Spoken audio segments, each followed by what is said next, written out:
Welcome to Chapter 8, the Slutsky equation. You might wonder, with such a strange name, if there is some person, Slutsky, that the Slutsky equation was named after. And you would be correct in thinking that. I looked up on Wikipedia to find out Slutsky's biography, and this was the first sentence from his Wikipedia page. So he was a Russian and later, of course, Soviet mathematical statistician, economist, and political economist. The Slutsky equation is this decomposition. And when the price of a good raises, there are two effects that go on. So the two effects are that when the price of one good changes and the price of all other goods change, the price, let's say we're talking about a price increase. So if the price of our one reference good increases, what that means then is that that good with the higher price is now more expensive relative to the other goods the consumer chooses. An irrational consumer, when faced with a price increase, will substitute out of the expensive good and into the cheaper goods if they're able to do so. The second effect that goes on is that if you have an increase in the price of one good, that decreases the size of the budget set. So if you remember back from Chapter 2, the budget set was all the combinations of the goods that the consumer could afford. So if the price of one of those goods increases, that decreases the size of the budget set. That is, in essence, a decrease in purchasing power. So the question is, when prices change, how much of the change in consumption is due to substituting out of the more expensive good and into the cheaper goods? How much of it is due to a change in purchasing power? So I repeat for you here in this slide the more formal definition of what is the substitution effect, what is the income effect. Okay.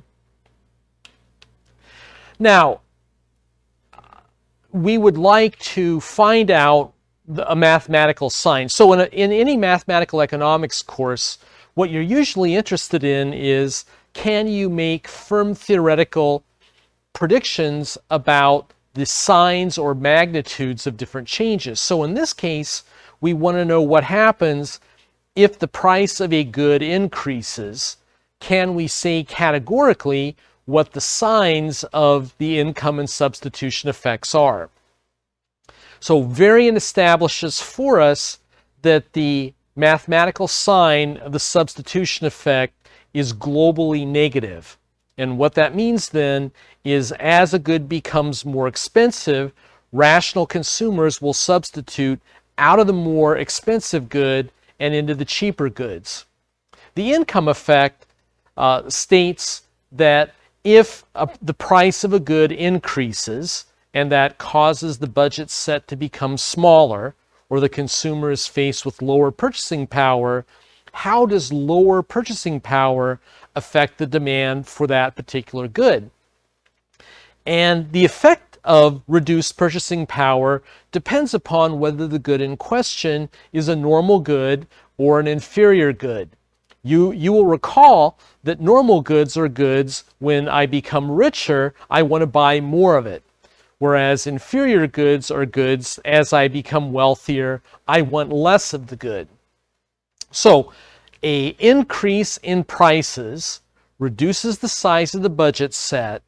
It reduces purchasing power.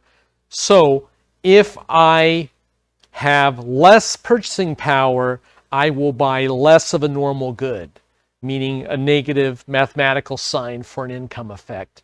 Whereas if we're dealing with an inferior good, if I have less purchasing power, I actually want to buy more of it.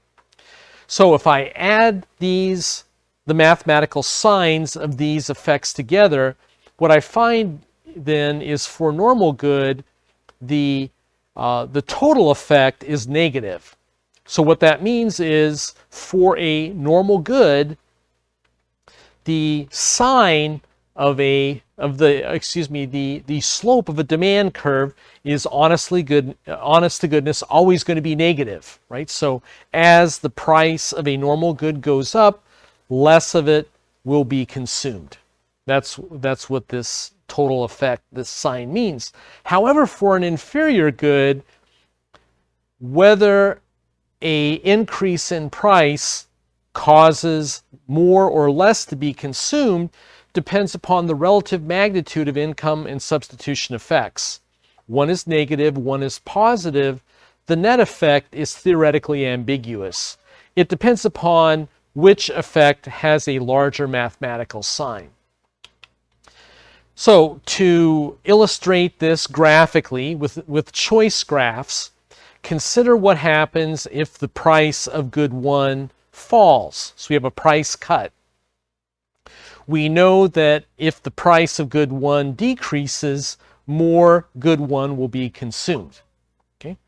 So if I decompose this into income and substitution effects, what I need to do is draw an imaginary budget line where I give the consumer the same purchasing power as the original budget line, but face the new prices. You'll notice this is actually just what Hal did in the example from the previous chapter, where we talked about the old adjustment of Social Security benefits to compensate for inflation. Right? We considered what would happen if the Social Security Administration gave Granny just enough money to afford her previous choices at the new prices. So that's what this blue imaginary budget line is. We're going to give the consumer just enough purchasing power to afford their previous consumption, but at the new prices. So if it's at the new prices, what that means is the imaginary blue budget line has the same slope as the final budget line. The substitution effect measures the effect of changing prices, holding purchasing power constant. So that means we compare the original consumption point A with the consumption point that would happen along the blue budget line. And as I've drawn it here in the diagram to my left, that occurs at point B. Point B is the tangency between the blue budget line and a new higher indifference curve. So the increase in consumption of good A from good 1 from point A to point B represents the substitution effect. Okay, so that's how much this consumer increases their consumption of good 1 because good 1 has now become relatively cheaper. Then if we hold prices constant but increase purchasing power, we go from the imaginary blue budget line to the final budget line, the red one, the high one. And you see that consumption of good 1 went from point B to point C. So that distance represents the income effect. Now, armed with these new theoretical tools, we can go back and revisit our friend, my Uncle Wesley West. So Uncle Wesley, you recall, he was the guy who could live off $1 a day in the 1950s by eating only Spam and saltines. And I claim that Uncle Wesley might have had this strange observed behavior such that as saltines became cheaper, he might actually buy less of them. And we established back in chapter 6 that Uncle Wesley could have well-behaved preferences and still exhibit this seemingly strange behavior. So you'll notice again, just to repeat, that both saltines and Spam are his preference in them is monotonic, meaning more saltines never makes him worse off, more Spam never makes him worse off, and his weakly preferred set is convex. Now, you can see theoretically what happens here. As saltines become less expensive, Uncle Wesley is actually rational enough that he would substitute out of Spam and into saltines. Because after the price of saltines falls, saltines are cheaper relative to Spam. So Uncle Wesley is going to substitute out of Spam and into saltines. However, saltines are an extreme inferior good, meaning that as Uncle Wesley, as his purchasing power rises, he wants less saltines, and conversely, more Spam. So what we can conclude then is, given our new theoretical tools, a Giffen good is an extreme inferior good. Okay. Now, here's an example of an inferior good which is not quite so extreme as to be Giffen. So consider my consumption between ramen and steak. As we get a price cut in ramen, I substitute out of steak and into ramen.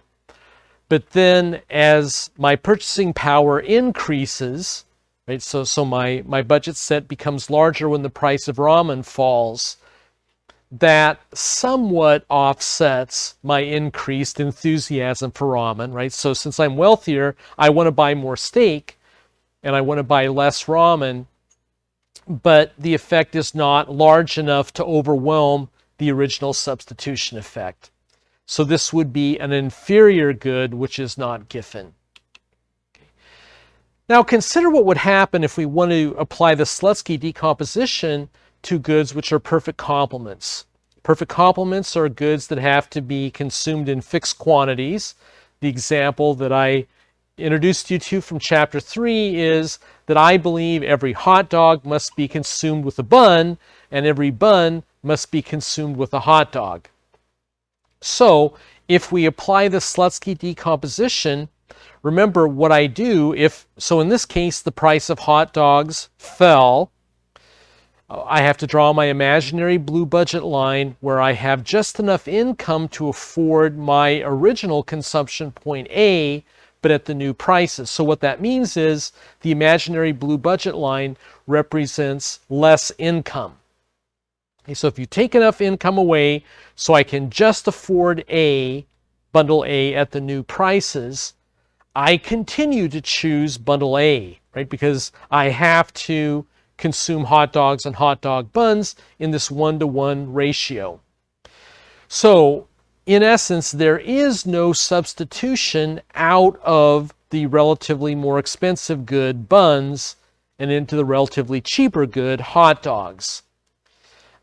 Perfect complements, by definition, you cannot alter the ratio in which the two goods are consumed. So therefore, by definition, there is no substitution effect for perfect complements. Any observed change in consumption levels must be due in its entirety to the income effect. For quasi-linear utility, we have another interesting set of circumstances. So you might recall the example that we've been running with from Bergstrom's practice quizzes was Ambrose, who consumed nuts and berries. Ambrose was quasi-linear, or he was nonlinear in nuts. He was linear in berries. And what we found is that Ambrose's first resources went to consuming nuts until he got to his desired quantity of nut consumption. And then all additional income was devoted always to more berries, never to any more nuts, right? So he has this desired consumption level. So if we change the price of nuts, so there's a decrease in the price of nuts, and we apply the Slutsky decomposition, right? So we have our blue budget line where we give Ambrose just enough income to afford his original consumption point at the new prices, and then we hit him with the new prices, he will choose point B. Then as we increase Ambrose's purchasing power from the blue imaginary budget line to his final budget set, represented by the higher red one, he chooses point C. And you'll notice that point B and point C have the same amount of nut consumption. So as Ambrose gets additional income, Ambrose always consumes more berries, but never changes his nut consumption. Right? Changing prices will change his desired consumption level. Changing his income will not. So we can conclude from this, Ambrose and all persons with quasi-linear utility have no income effect. The entire observed change in consumption in the nonlinear good must be due to the substitution effect. Perfect substitutes is an interesting case. It's a little more subtle. So consider my preferences between Coke and Pepsi, where I think they're perfect substitutes. Suppose Coke is cheaper, such that I buy only Coke when I go to Walmart. Let the price of Coke increase by a small amount, but not enough for me to switch out of Coke and into Pepsi. I claim that there are no substitution effects, right? Because prior to the price change, I consumed all Coke. After the price change, I continue to consume all Coke. There is no substitution out of Coke into Pepsi. By definition, there is no substitution effect. This is all the income effect. However, if there is a large enough price increase in Coke such that I switch my allegiance from all Coke to all Pepsi, this is now all the substitution effect, right? I've substituted out of the more expensive good Coke and in its entirety to the less expensive good Pepsi. This is all the substitution effect. Now, since this chapter is called the Slutsky equation, you might guess that there is a mathematical representation of it, and here it is. Varian derives it. I will not. If you want to see how the Slutsky equation is actually derived, we can walk through the text together. So, just to talk a little bit about partial derivatives again, you remember what a partial derivative says is how does the thing in the numerator, so here demand for good 1, change as I change P1, holding everything else constant. So what this means then is that we're not interested in indirect effects, we're interested in only direct effects. How does the change in the price of good 1 directly affect the quantity of good 1 demanded, holding everything else constant? And if I remember right, Varian derives this through total differentiation and rearrangement. We get the substitution effect, which is the first term. The second term is the income effect. So the notation I've defined on the side at the bottom, M bar is a given level of income, right? And X1 bar, X2 bar were the original consumption choices of good 1 and good 2. And then this new strange thing, X sub 1 super S is the Slutsky or compensated demand curve. And what that says is, how would a change in price affect the demand for good 1 if we held the consumer's purchasing power constant? Right? So you remember when the price changed, the whole idea of this chapter was that it changes the size of the budget set.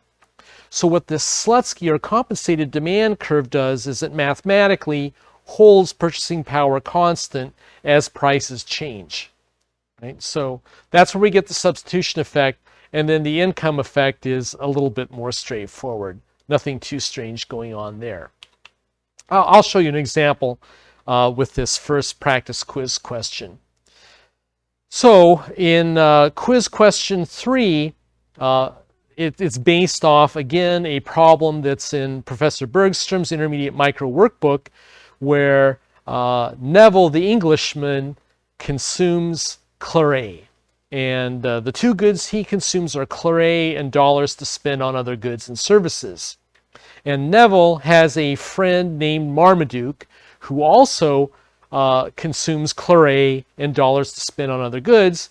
And this is Marmaduke's demand for chlorate. We have an income for Marmaduke. He initially paid a price of $30 per bottle, and the price rose from 30 to 70. And we're asked to compute the magnitude of the substitution effect. What we need to do, remember, is come up with first Marmaduke's original choice. So we can substitute Marmaduke's income and the price into his demand equation. We get his consumption for chlorate. Given his consumption for chlorate, we can subtract his expenditures from his income and find that he spends $4,000 on the other goods. So Marmaduke's consumption bundle is 50 bottles of chlorate, $4,000 to spend on other goods and services. Marmaduke's imaginary budget line has to give him enough money to afford this original consumption bundle, 50, 4,000, at the new prices. So we have to compute Marmaduke's new income level. His new income level on this imaginary budget line enables him to afford 50 bottles at the new price of 70 and have $4,000 or 4,000 pounds left over for expenditure on other goods and services. So Marmaduke's new income level must be $7,500.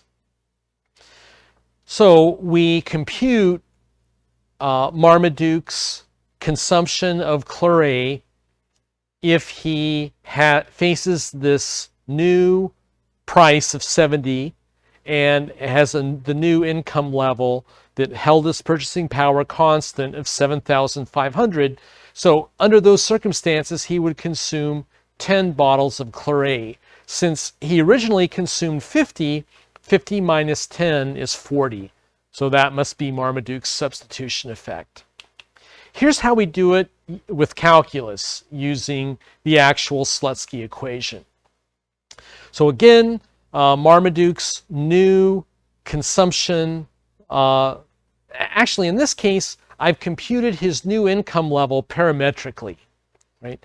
So if his budget, if his demand for chlorate is 0.02 m minus 2p, what I can do then is the income that would enable him to afford his original consumption choice of 50 bottles of chlorate and have $4,000 left over is a rearrangement, right?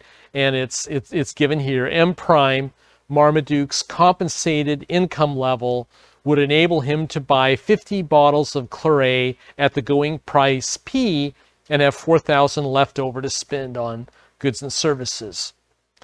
So his substitution effect is the partial of his compensated demand curve with respect to prices times the change in prices.